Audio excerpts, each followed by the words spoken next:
মৌজা তো এটা ইয়া কিতা কাল্লাজুরি হ্যাঁ কাল্লাজুরি মৌজায় যে 1 ঘন্টা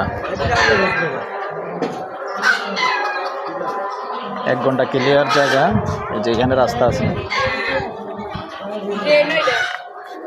ড্রেনও আছে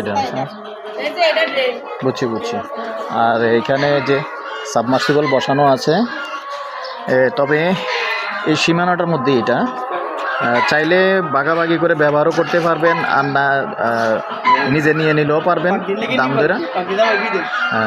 দাম ধরে নিজে নিয়ে নিলেও পারবেন আর নাইলে পার্টনারে ব্যবহার করলেও পারবেন মিলেমিশে আর কি। যেমন এই এখন আপাতত এটা যেহেতু 1 ঘন্টার সীমানার ভিতরে পড়ে গেছে আপাতত থাকলো, আর যদি দাম ধরে দিয়ে দেন তাহলে দিয়ে দিলেন, সমস্যা নেই, তারা আলাদাভাবে ভিন্নভাবে করবে। আর জায়গাটা চারিদিকটা দেখিয়ে দিই,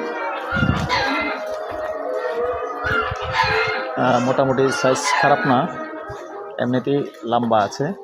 1 ঘন্টা 2 শতক ক্লিয়ার 2 শতক তো না, ক্লিয়ার 2 শতক বুঝাই দেব, ক্লিয়ার 2 শতক বুঝিয়ে দেওয়া হবে।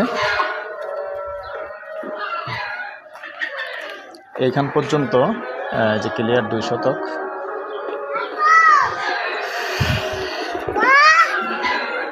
মৌজা হইল কালিয়াজুরি।